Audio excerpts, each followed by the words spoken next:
Just waking up. Let's make some dinner for two. Let's make baked salmon. Baking pan.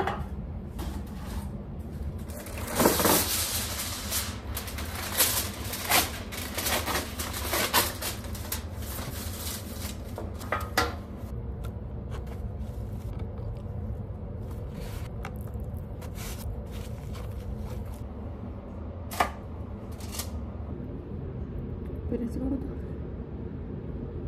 Olive oil, and home kosher salt. I don't know how much. Tansyahin na lang natin. Yeah. Freshly ground black pepper. Italian seasoning.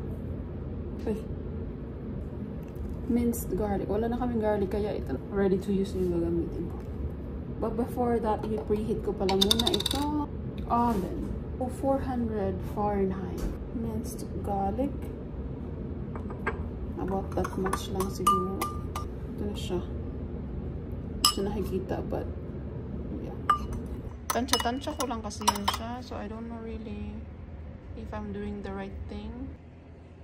Ito na yung ating salmon. Isasalang na lang.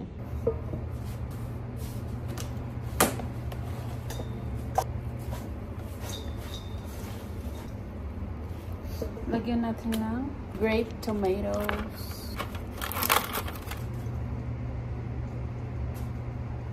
Hindi mahilig si husband sa tomato, so I think we'll add this. Bale, salad dressing na lang yung kulang.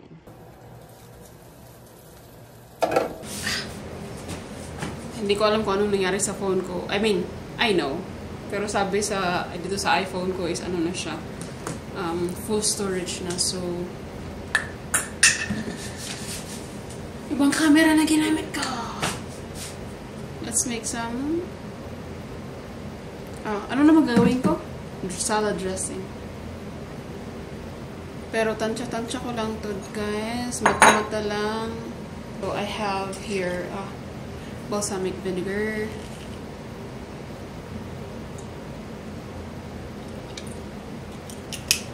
And then a little bit of pure maple syrup. Tansya-tansya lang din. Like a little bit of this. Tama na siguro yan. Tapos, just a pinch. Konting salt lang. Bam.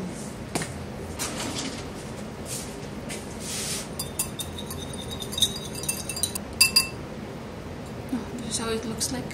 Hindi ko alam kung nakikita, but yep. Hindi ko alam kung enough na ba ito. Pour natin siya dito sa ating salad na may grape tomatoes, mixed greens, and nilagyan ko siya ng strawberry kasi si asawa hindi siya mahilig sa tomatoes.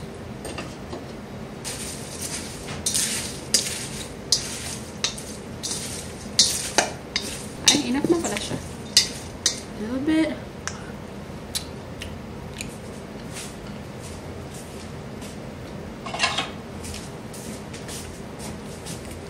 Maybe a little bit of salt. Uy, hindi lang.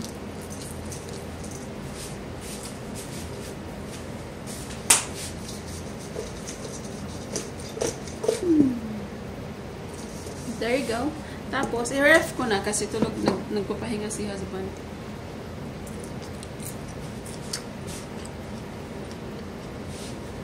And guys, before I forget anything pala, meron pala akong binili na salad topper from Costco. Para hindi siya boring. Para meron siyang crunchy stuff kahit na greens yung kinakain mo. You can eat something. May nangangata ka. You know, something like that. Anyway, so there you go. Lagyan natin siya ng ganyan. No? About, hindi ko alam kung mahilig feeling ko kasi, kahit meron na itong salad topper, si husband ay magdadagdag pa niya ng meron pa siyang mga nuts eh. So this one's enough. That's our salad na. Boom. That looks ravishing. And ito na pala yung... Ay! Nag-zap ako. Ito na pala yung ating baked na salmon. So, ready to serve na siya. Just waiting for the husband to wake up. Oh my gosh, isn't that delish? So, dinner is ready. Waiting na lang for the husband to wake up. Then, syempre, malamig na ito mamaya. Iinitin na lang sa microwave. Bon appetit!